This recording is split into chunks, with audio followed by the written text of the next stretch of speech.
bénissons Dieu encore pour ce dimanche. Comme je l'avais dit la dernière fois, ce n'est pas facile de passer après le docteur. Avec la grâce du Seigneur, on se débrouille. Aujourd'hui encore, on va se débrouiller pour nous donner un bon enseignement équilibré. Nous allons tourner nos Bibles.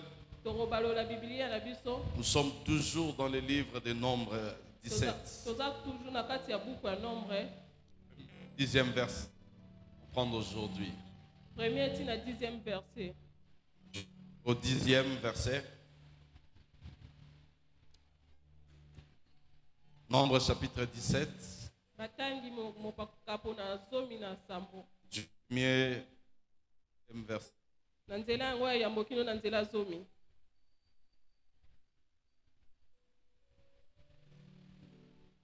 Nombre chapitre 17, du 1er au 10e verset, nous lisons notre Jésus. Amen. Amen. Nombre 17, du 1er au 10e verset, nous lisons notre Jésus-Christ. Amen. L'Éternel parla à Moïse et dit, parle aux enfants d'Israël et prends d'eux une verge selon leur maison de leur père, soit 12 verges de la part de tous leurs princes, selon la maison de leur père. Tu écriras le nom de chacun sur sa verge, et tu écriras le nom de Aaron sur la verge de Lévi, car il y aura une verge pour chaque chef de maison de leur père. Tu le déposeras dans la tente d'assignation, devant le témoignage, où je me rencontrerai avec vous. L'homme que je choisirai sera celui dont la verge fleurira, et je ferai cesser de devant moi le murmure que profèrent contre vous les enfants d'Israël. Moïse parla aux enfants d'Israël, et tous leurs princes lui donnèrent une verge, chaque prince une verge, selon les maisons de leur père, soit 12 verges. La verge d'Aaron était au milieu de leur. Moïse déposa la verge devant l'Éternel dans la tente de témoignage. Le lendemain, lorsque Moïse entra dans la tente de témoignage, voici, la verge d'Aaron pour la maison de Lévi avait fleuri. Elle avait poussé de boutons, produit de fleurs et mûru des amandes. Moïse ôta de devant l'Éternel toutes les verges et les porta à tous les enfants d'Israël, afin qu'ils le vissent et qu'ils prirent chacun leur verge. L'Éternel dit à Moïse, reporte la verge d'Aaron devant le témoignage, pour être conservée comme un signe pour les enfants rébellions, afin que tu fasses cesser de devant moi leur murure et qu'ils ne meurent point. Parole du Seigneur. On peut acclamer pour cette belle parole. Elle n'est pas seulement belle, et elle sera aussi bonne parole pour nous ce matin. On continue sur la germination. La définition a été déjà donnée. Le décor déjà bien planté. Là, on est en train juste de continuer pour nous permettre de bien chuter aussi.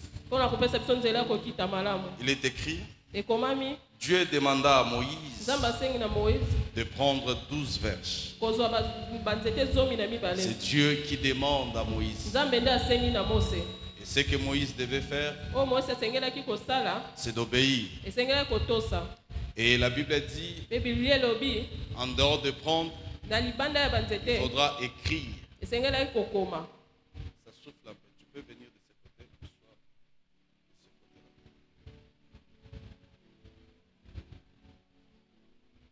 Il faudra écrire les noms sur chaque verge pris. Et chacune des verges devait porter le nom d'un représentant. Et après, toutes les verges doivent être déposées dans la tente d'assignation. La tente des rencontres. Là où Dieu vient rencontrer son peuple. Nous avons peut-être cette information à donner ce matin.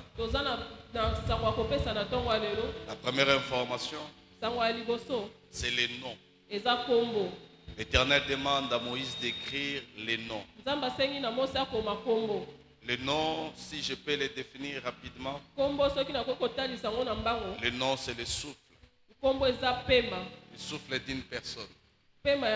Je peux l'expliquer, mais faute de temps, je ne saurais pas expliquer. Le nom représente les caractères d'une personne. Le nom, c'est un identifiant d'une personne. Le nom, c'est aussi l'image d'une personne. Le nom représente la personne elle-même. Quand on te donne un nom, tout ce que je viens de dire, on le retrouve sur le nom. Et le nom est très différent du titre. Le nom est différent aussi de la fonction.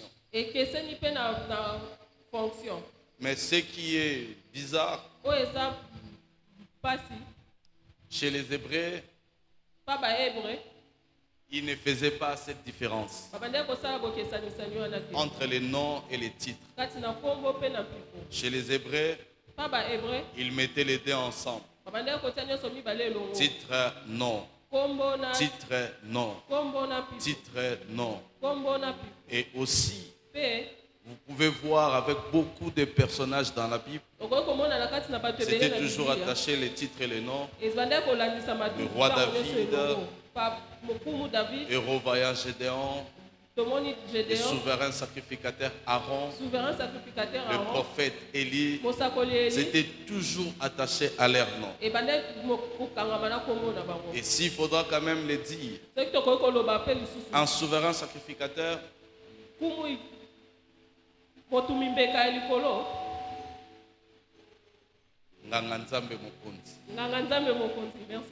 c'est ça. Un souverain sacrificateur, c'était un titre.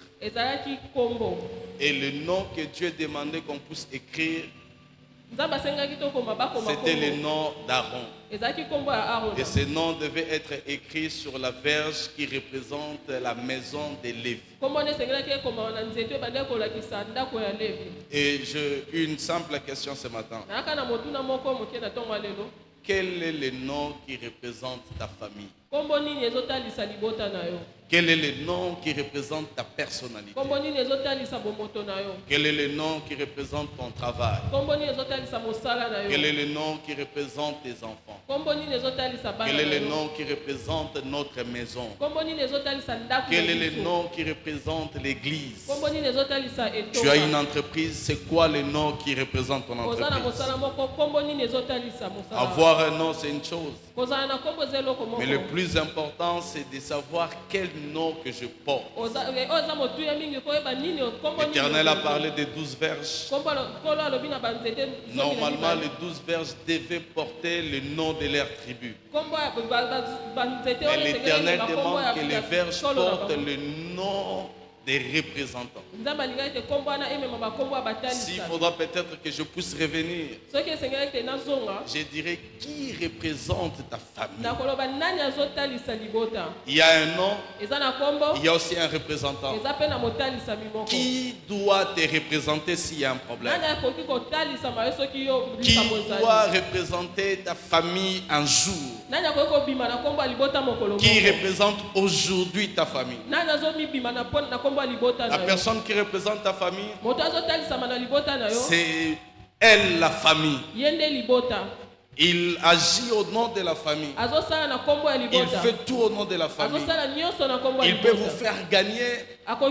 Il peut aussi vous faire perdre. Les représentants de la famille.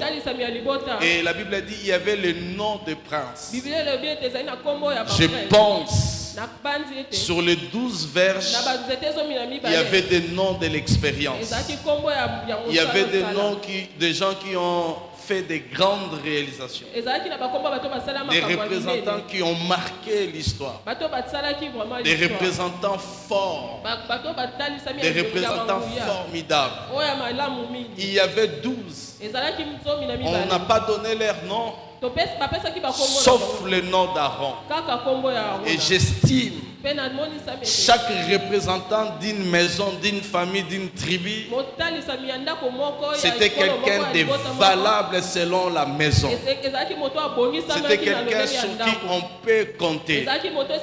C'était quelqu'un sur qui on peut s'appuyer. C'est la personne qui doit représenter la famille. C'est la personne qui doit défendre la famille. C'est la personne qui doit faire l'honneur de la famille. Et tous les noms qui portaient les verges. Je ne sais pas aussi s'il y avait des titres plus non. Les titres et noms. Le plus important pour toi et moi, les noms qui nous intéressent aujourd'hui, les titres qui nous intéressent aujourd'hui, c'est le souverain sacrificateur Aaron. Sa verge portait ses noms. Sa verge portait ses titres. Le nom d'Aaron et les titres des souverains sacrificateurs. Et je suis en train de dire à une personne, le nom qu'on nous donne d'Aaron veut dire quelqu'un qui est venu de très loin. C'est aussi une montagne forte. Un représentant de la famille, c'était la personne qui avait une forte personnalité. Alléluia. Amen. Et Aaron, lui, qui représentait toute une communauté, toute une maison, il avait ses noms. Mais une chose est vraie, à nos jours, on ne parle plus des souverains sacrificateurs. Nous sommes serviteurs de Dieu, nous sommes sacrificateurs, mais nous ne sommes plus des souverains sacrificateurs. Tous les hommes de Dieu que tu connais, tous les hommes de Dieu que tu connais, bishop, apôtre, prophète, multi-bishop, nous sommes tous des sacrificateurs. Seul Jésus-Christ est le souverain sacrificateur. Seul Jésus-Christ est le souverain sacrificateur. Et cela veut dire quoi? La personne qui nous représente aujourd'hui. Je t'avais posé une question, mais tu n'avais pas de réponse. Je reviens maintenant avec la réponse. La personne qui nous représente aujourd'hui, il est le souverain sacrificateur. Son nom, ce n'est plus Aaron. Son nom, c'est Jésus-Christ. Jésus-Christ qui veut dire la personne qui sauve. Cela veut dire quoi littéralement? La personne qui représente ta maison, la personne qui représente ta famille, la personne qui représente ta communauté. Il est le souverain sacrificateur Jésus, qui veut dire le roi, celui qui domine, et aussi la même personne qui te sauve. Il n'est pas donné à un roi de travailler, mais nous avons le privilège d'avoir un roi sacrificateur, d'avoir un roi ouvrier. Il travaille pour le salut de ton âme, il travaille pour la délivrance de ta famille. C'est lui qui nous sauve, c'est lui qui nous représente. Il travaille au quotidien pour que toi et moi nous soyons sauvés. Jésus est le seul et le vrai représentant. Il y avait plusieurs verges, mais ce que j'aime, la verge de Lévi. portait le nom des souverains sacrificateurs Aaron. Mais la bonne information, c'est que un souverain sacrificateur, c'est la personne qui représente Dieu devant les hommes. Et un souverain sacrificateur, c'est la personne qui représente un homme devant Dieu. Nous avons le privilège d'avoir quelqu'un. Quand il faudra aller nous défendre devant Dieu, il est là pour nous défendre. Quand il faut parler des intérêts de Dieu devant les hommes, il est là pour nous parler de la part du Seigneur. Et s'il y a des hommes expérimentés, s'il y a des hommes puissants, s'il y a des hommes forts pour représenter certaines familles, pour représenter certaines communautés, le privilège que nous avons ce matin d'avoir Jésus-Christ, le vrai et le valable représentant de la famille. Peu importe ce qui va arriver, Jésus va te défendre. Peu importe ce qui va arriver, Jésus va te représenter. Et il va te représenter très bien. Je suis en train de dire à une personne, le représentant de ta famille, il ne dort ni ne sommeille. Le représentant de ta famille, il n'a jamais été distrait. Le représentant de ta famille, il est celui qui connaît le début de ton histoire et la fin de l'histoire. Le représentant de ta famille, il ne permettra jamais que de murmures puissent continuer. Il ne permettra jamais que la honte soit attachée à ta personne. Qui est le représentant de ta famille? Moi, c'est Jésus qui représente ma famille. Moi, c'est Jésus qui représente ma maison. Et toi, qui est ton représentant? Qui te représente? C'est important de se faire présenter. Il a la charge. C'est lui qui nous représente. Tout ce qui va arriver, il va assumer. Il va assumer. Mais si tu veux que Jésus-Christ soit le vrai représentant de ta famille, il y a des choses que nous devons faire. Il ne peut pas te représenter si tu n'écris pas son nom sur ta verge. Il ne peut pas te représenter si ton nom n'est pas écrit sur ta maison. Il ne peut pas te représenter si ton nom n'est pas écrit sur ton travail. Jésus nous représente à condition que son nom soit écrit. Si le nom de Jésus-Christ est écrit, c'est ce qui fera qu'un jour ton nom maintenant sera écrit dans les livres de vie. Ton nom sera écrit dans les livres de vie. Et la meilleure façon d'écrire le nom de Jésus, c'est de le reconnaître en qualité de Seigneur et de Sauveur. Notre Jésus n'est pas seulement le Sauveur, il est d'abord le Seigneur avant d'être le Sauveur. Ceux qui cherchent le Sauveur, ils ne connaissent pas encore Dieu. Mais ceux qui connaissent Dieu, ils commencent d'abord d'avoir un Seigneur, et le même Seigneur fera le rôle d'un Sauveur. Donne ta vie à Jésus. Crois en Jésus. Reconnais que Jésus est Dieu. Reconnais que Jésus est le représentant valable. C'est lui qui nous défend. Deuxième information, je parlerai de la consécration. Rapidement, je peux le définir comme un acte par lequel une personne ou un objet sont séparés pour les services, et le culte de l'Éternel. En d'autres termes, avec des mots simples, c'est ce qu'on appelle la mise à part pour le sacerdoce. Être mis à part pour le service.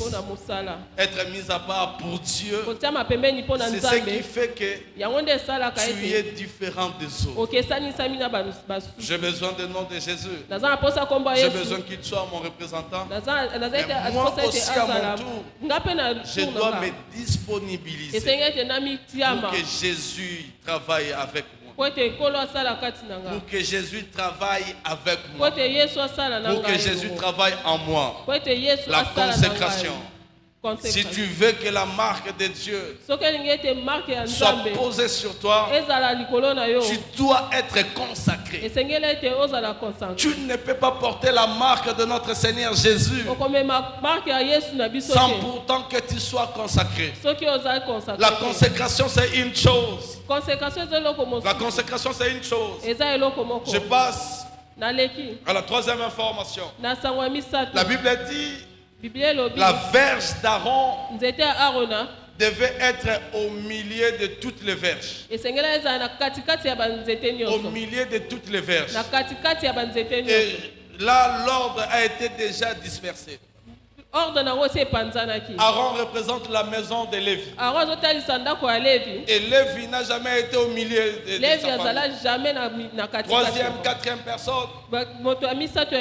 Mais jamais au milieu. J'ai besoin de 12 personnes qui représentent les 12 verges d'Israël. Est-ce que quelqu'un peut me dire une minute, je te libère? J'ai besoin de 12 personnes. Merci. 2, 3, merci. 4, merci. 5, merci. Regardez l'église rapidement. 7. Merci, merci.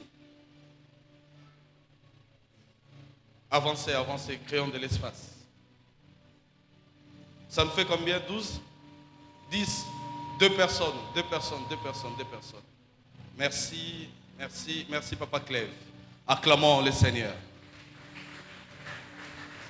J'ai fait des calculs qu'il me semble aussi erronés. Et c'est très difficile à l'expliquer. Et nous qui avons la chance d'avoir des enfants qui posent beaucoup de questions. Comment je peux expliquer à ma fille? Ça fait 1, 2, 3, 4, 5, 6.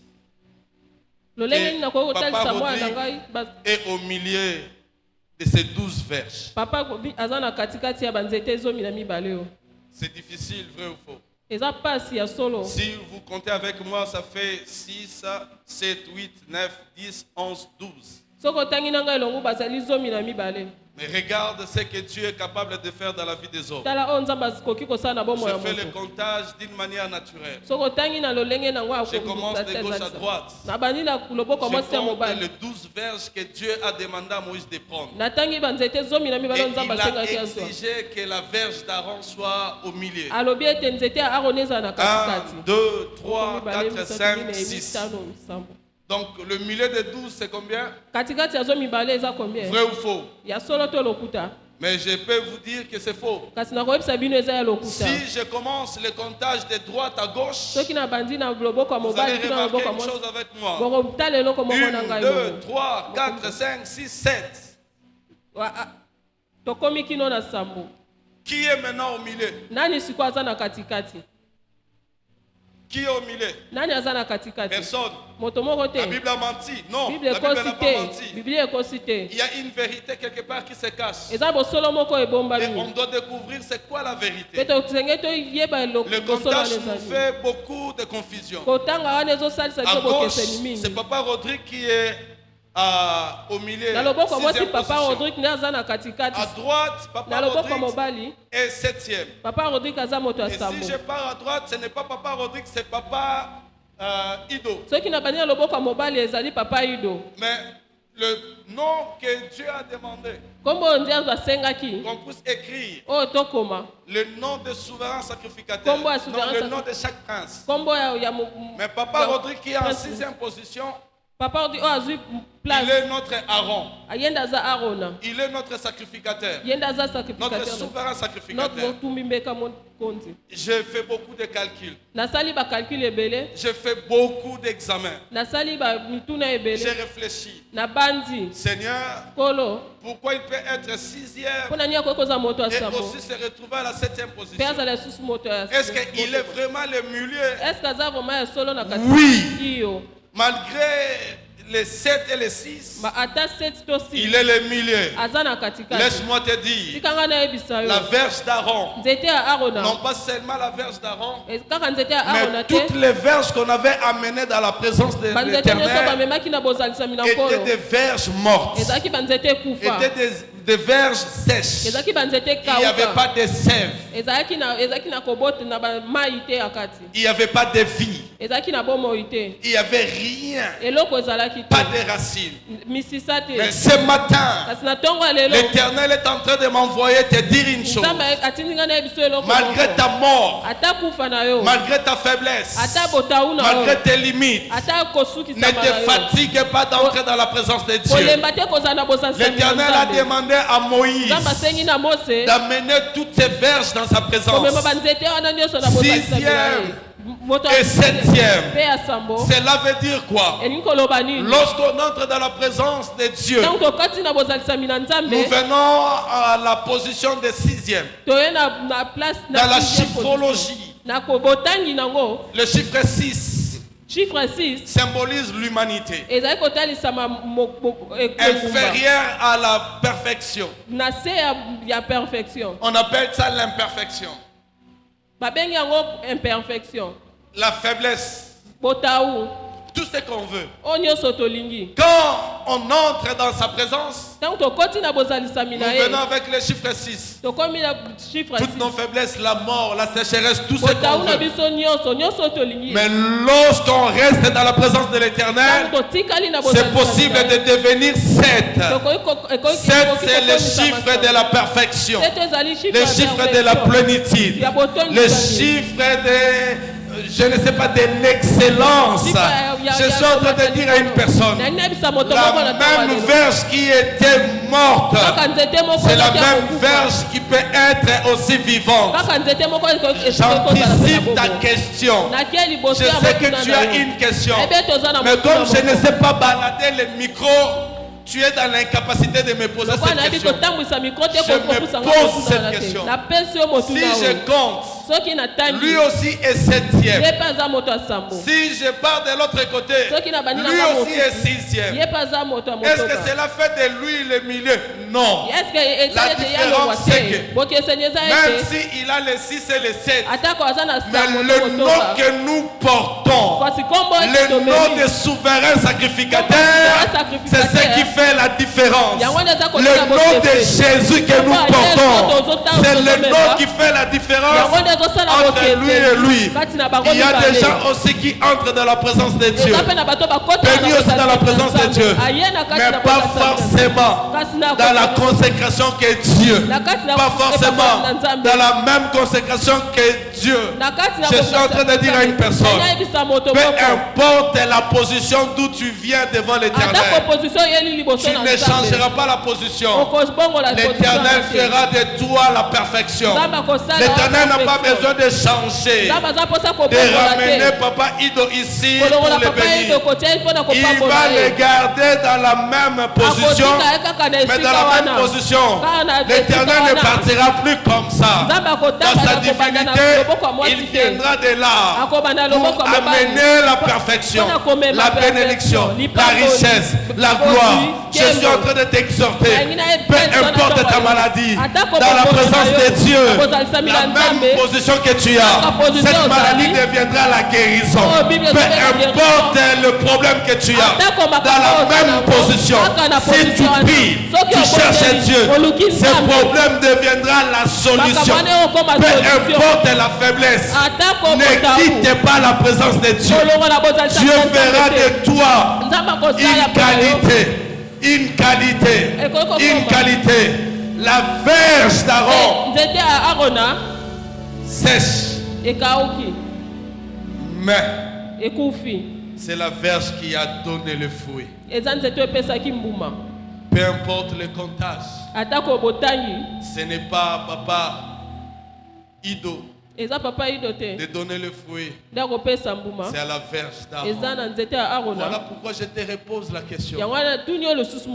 Ta verge, quel est le nom qui est écrit dessus? Qui représente ta famille? J'ai le privilège d'avoir Jésus qui est devant moi. À chaque fois, il y a le combat de la nuit. La personne qui représente la famille avance pour me défendre.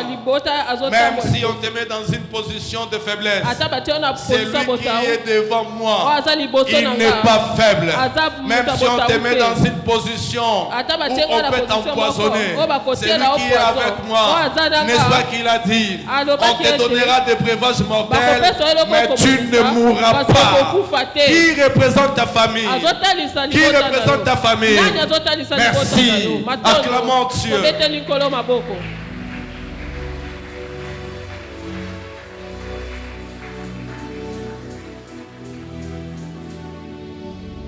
Alléluia. Amen.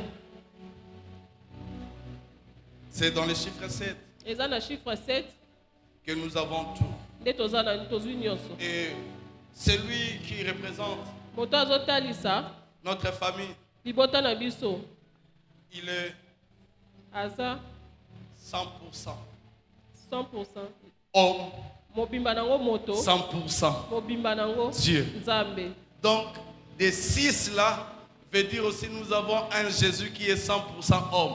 Il peut ressentir ce que je ressens. Il connaît la trahison aussi. Il connaît la déception aussi. Il connaît aussi la faim. Il connaît aussi tout. Mais le même Dieu et au même moment Dieu à 100%.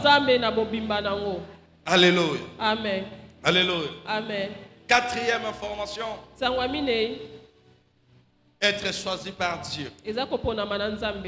C'est important que je le dise. Si tu es choisi de Dieu, tout celui qui est choisi de Dieu doit manifester le fruit. Pas forcément la bénédiction. Il n'y a pas un signe qui prouve que nous sommes choisis de Dieu si nous sommes béni. Ça peut être l'un des signes. Mais ce n'est pas le signe majeur. J'ai l'argent, je suis le choisi de Dieu. Il y a beaucoup de gens qui ont l'argent mais ils ne sont pas choisis de Dieu. Il y a des gens qui sont forts mais ne sont pas choisis de Dieu. Si Dieu t'a choisi, certainement tu dois manifester quelque chose. Qu'est-ce que tu manifestes? La Bible dit, pour que le murmure cesse, la verge d'Aaron, elle avait poussé des boutons, produit des fruits et mûri des amandes. Qu'est-ce que tu manifestes aux yeux du monde, enfant de Dieu? Toi le roi de Dieu, toi le choisi de Dieu, toi le serviteur de Dieu, qu'est-ce que tu manifestes comme fruit? Lorsqu'on te regarde, est-ce qu'on voit en toi les signes de celui que Dieu a choisi? On n'est pas chrétien ici entre 4 murs.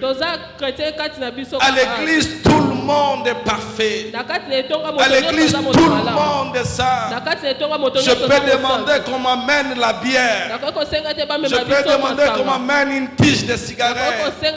Ici, personne ne pourra le prendre. Ici, personne ne pourra être courageux de le prendre.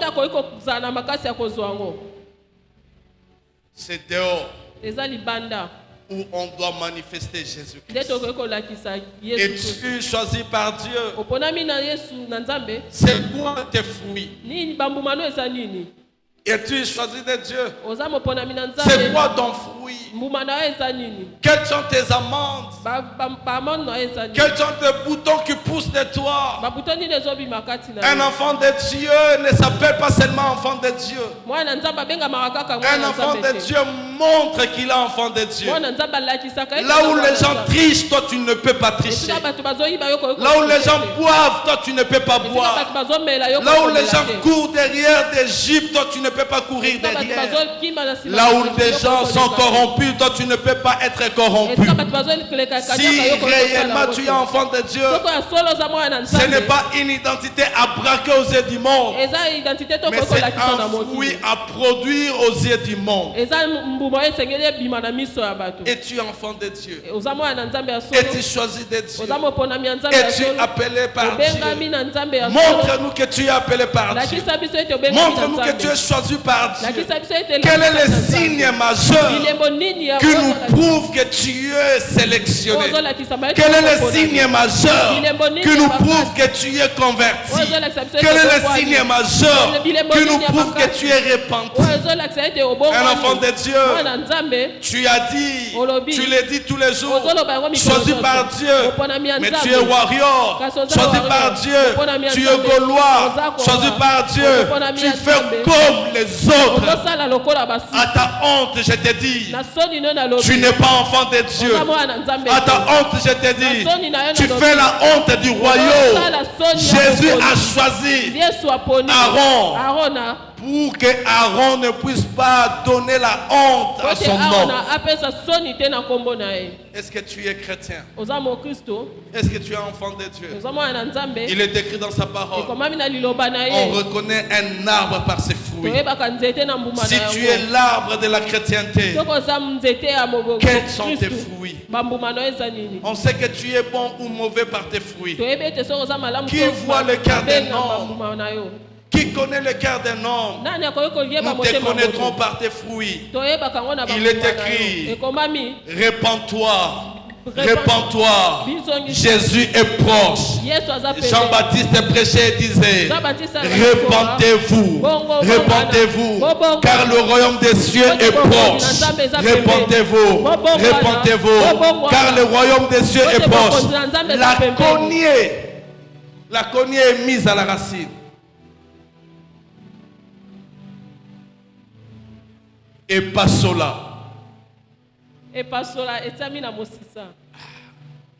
Jésus a dit, la cognée est déjà mise à la racine. Tout arbre donc qui ne porte pas de bons fruits sera coupé et jeté au feu. On n'a pas dit tout arbre qui ne porte pas de fruits. C'est faux. Il est écrit, tout arbre qui ne porte pas donc de bons fruits sera coupé et jeté au feu. Est-ce que tu as de bons fruits ou tu as seulement des fruits? Dieu ne prend pas de fruits aigres, de fruits mûrs. Quel est ton fruit ce matin? Quelle est ton identité de ce matin? Est-ce que tu peux représenter ta famille valablement? Excepté Jésus qui peut nous représenter, nous aussi nous pouvons représenter les royaumes. Nous aussi nous pouvons représenter cette église. Nous aussi nous pouvons représenter nos parents. Nous aussi nous pouvons représenter l'éducation reçue de nos parents. Qui es-tu? Est-ce que tu es le vrai représentant de ta famille? Est-ce que tu représentes valablement tes frères? Est-ce que tu représentes valablement tes parents? Choisi par Dieu. Mais tu danses comme si Jésus n'existait pas. Choisi par Dieu, tu es dans la masturbation. Choisi par Dieu, tu vis dans la pornographie. Choisi par Dieu, jusqu'aujourd'hui tu as encore des femmes. Comme on appelle en informatique, avoir des fichiers manœuvres. Des sous-mamans.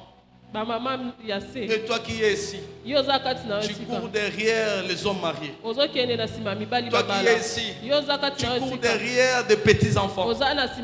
Tu es marié, tu as repris avec les ex. Tu n'es pas choisi par Dieu. Tu es maudit. Tu ne peux pas avoir le nom de Jésus et d'avoir de faux fruits. Il est écrit dans sa parole: quiconque qui confesse le nom de Jésus dans sa bouche, qui s'éloigne de l'iniquité. Tu ne peux pas appeler le nom de Jésus et tu vis dans la masturbation. Tu ne peux pas appeler le nom de Jésus et tu es dans le winner.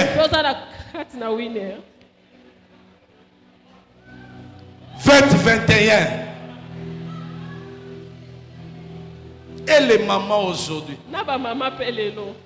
Mon isouana ne papa la kinzala.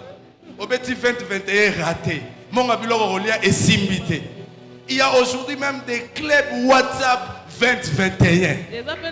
Il y a des combinaisons 2021. Répands-toi. Le Dieu que tu sers, il n'est pas le Dieu de vie confiant. Le Dieu que tu sers, il est le Dieu de précision.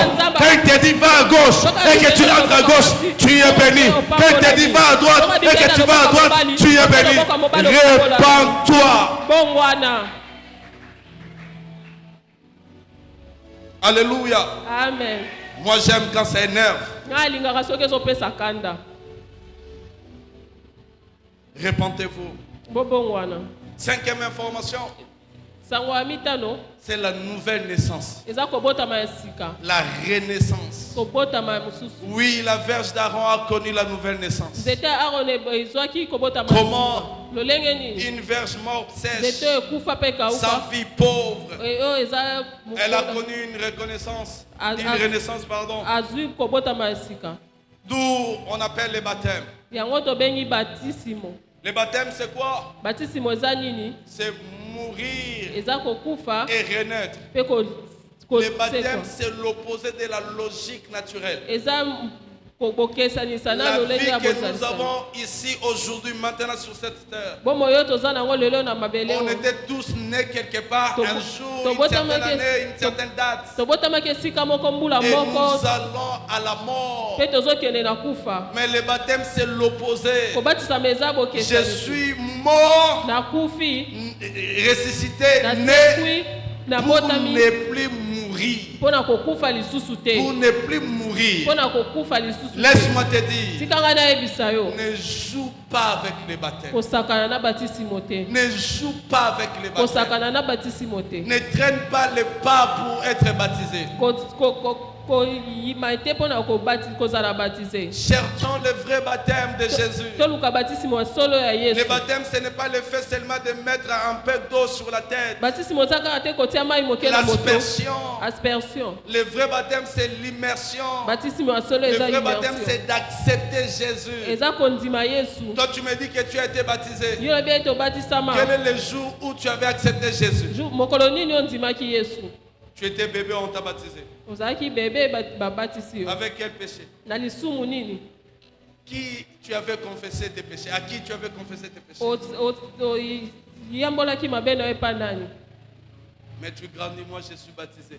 Tu vis dans l'ignorance. Fais-toi baptiser. Regarde ce qui arrive. La Vierge d'Aaron devant Jésus, morte sèche. Elle a bourgeonné. Elle a donné des fleurs. Elle a poussé des boutons, des amandes. Et ces amandes ont mûri. Si réellement cette vierge a connu une nouvelle naissance, et nous aussi, notre nouvelle naissance est par les baptêmes. Par les eaux du baptême. Si tu es réellement baptisé, on verra encore le fruit. Si tu me dis que tu es baptisé, quelles sont tes œuvres? C'est quoi ton caractère? C'est quoi ton comportement? Cette vierge Après son baptême, on a vu le fruit. Et toi, après le baptême, qu'est-ce qu'on voit? Quels sont les fruits que tu nous donnes? Le fruit de la rébellion, le fruit du désordre, le fruit de l'impudicité, le fruit peut-être du vol. C'est quoi le fruit que tu nous donnes aujourd'hui? C'est très important. Quel est ce que tu mets en exergue comme chrétien baptisé, né de nouveau? Ne néglige pas ces petits gestes qu'on peut appeler petits de baptême. Mourir et renaître, c'est ce qui garantit ta vie éternelle. Mourir et renaître, c'est ce qui garantit ton éternité à côté du Père. Si tu négliges le baptême aujourd'hui, tu négliges ta vie éternelle. Es-tu baptisé?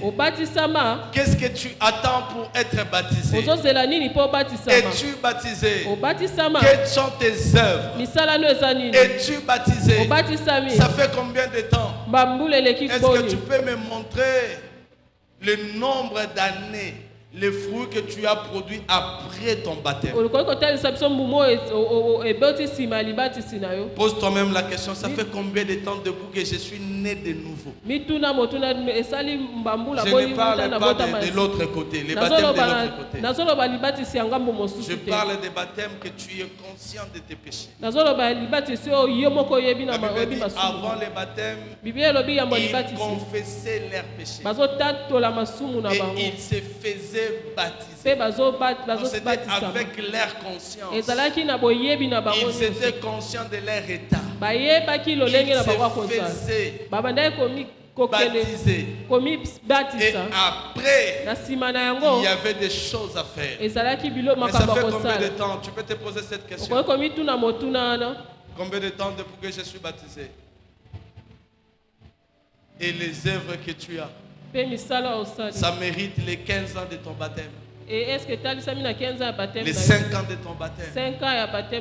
Après ton baptême, tu es revenu sur les mêmes choses. Alors, le jour du baptême, on nous disait, si quelqu'un est en Christ, il est devenu une nouvelle créature. Les choses anciennes sont passées. Voici, toutes choses sont devenues nouvelles. Mais après les jours, peut-être après une semaine, 2 semaines, 3 mois, tu es revenu aux choses anciennes, aux choses passées. Répands-toi. Répands-toi. Jésus a besoin de toi. Passe par la conversion. Passe par la repentance. Passe par les services et les témoignages. C'est important d'avoir un bon témoignage. Aujourd'hui, quel est ton témoignage? Le témoignage de la Vierge d'Aaron, c'était qu'elle était sèche. Après être dans la présence du Seigneur, elle a mûri, elle a flairé, elle a donné des produits. Et toi, quel est ton témoignage? Je ne le souhaite pas.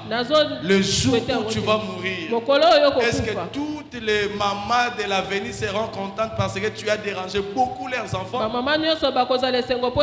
Tous les collaborateurs seront contents parce que tu les embêtais. Tes enfants, quel est le témoignage que tu vas laisser derrière?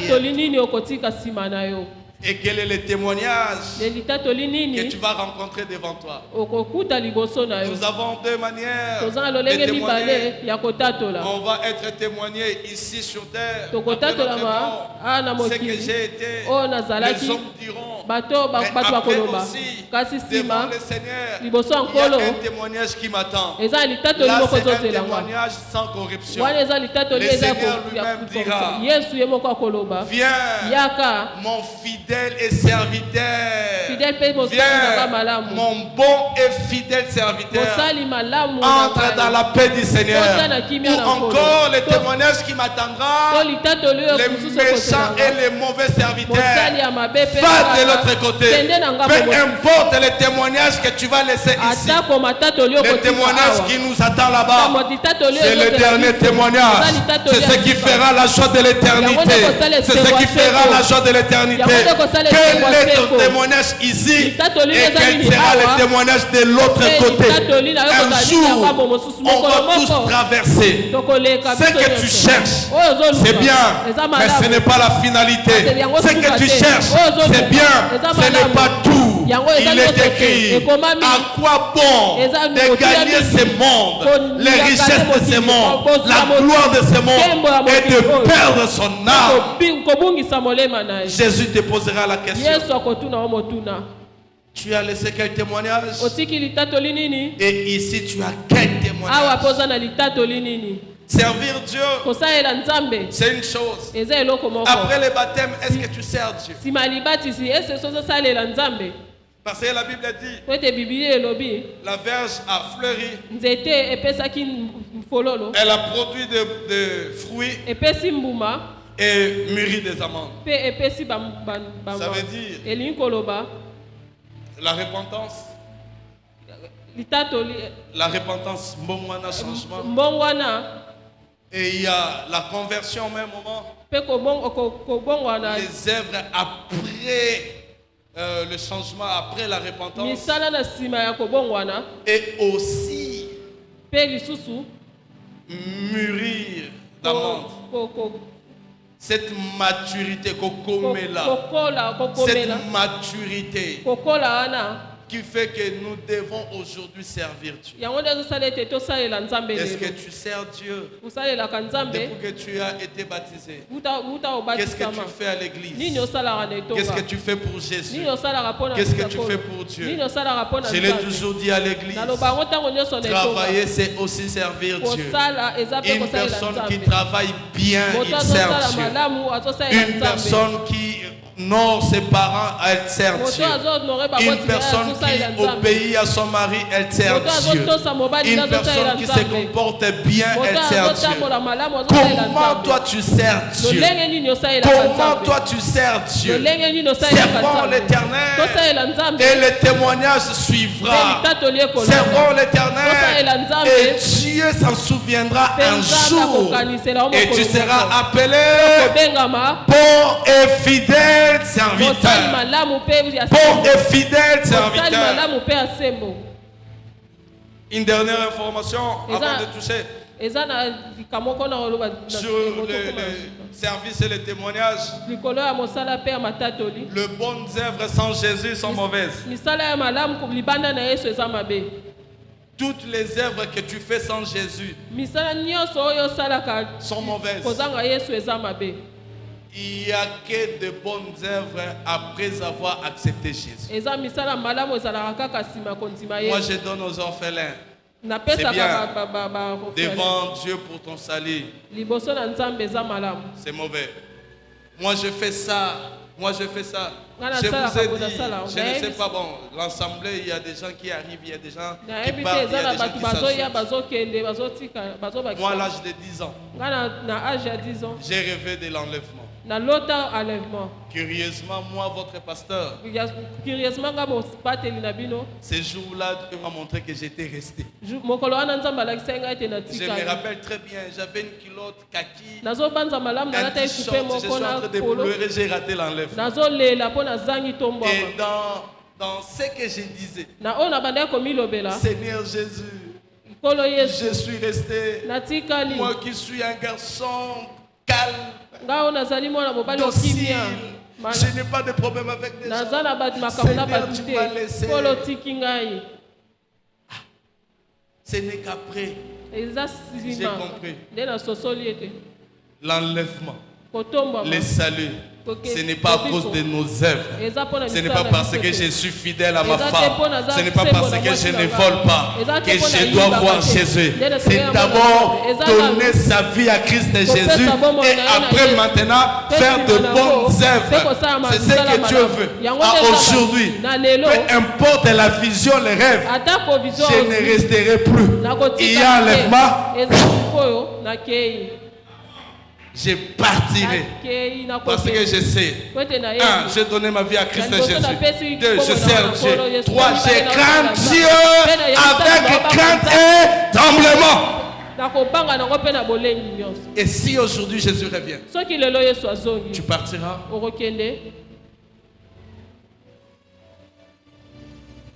Est-ce que tu vas partir? Ces jours-là, il est écrit. Nous serons à deux sur une même couche. L'un partira, l'autre restera. Gloria, moi je partirai. Si toi tu vas rester, arrange-toi déjà aujourd'hui. Qui restera, mais en tout cas, c'est pas moi.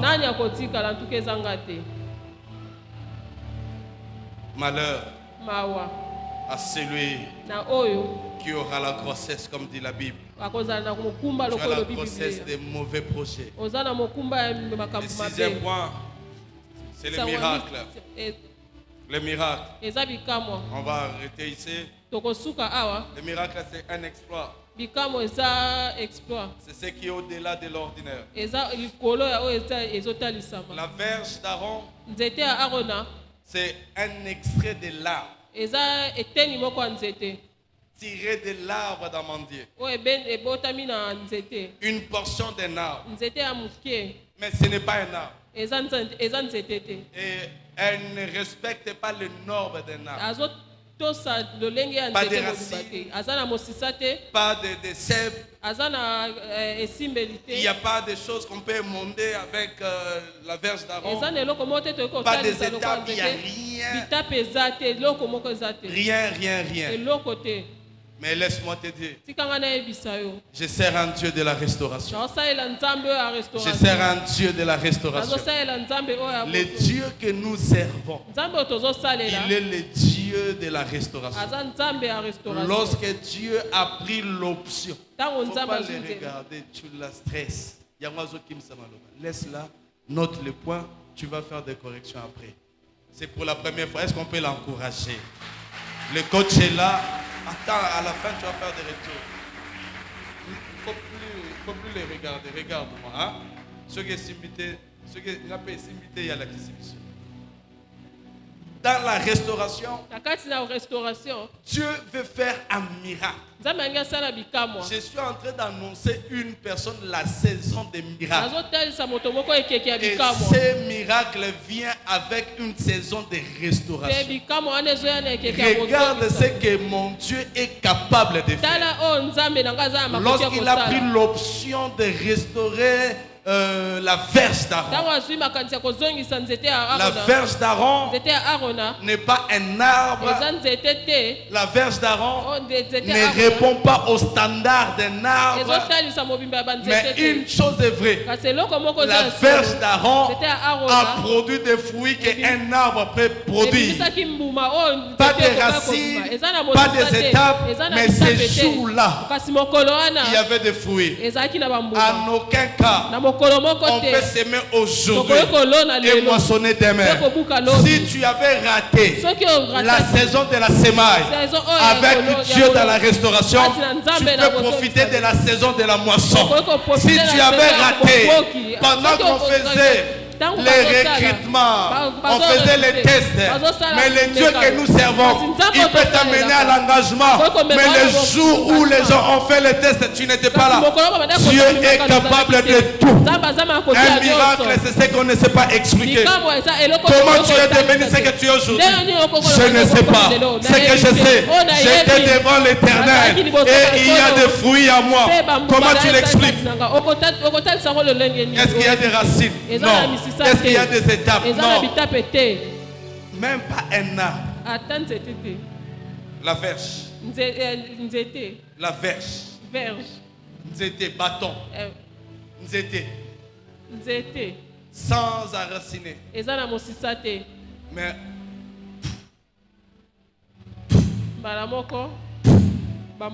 et il y a des fruits. Des fruits, ça veut dire quoi? Les fruits que la verge d'Aaron a donné, c'était des fruits que donc Bouka lelo lia lelo. Donc ezokola ozolia.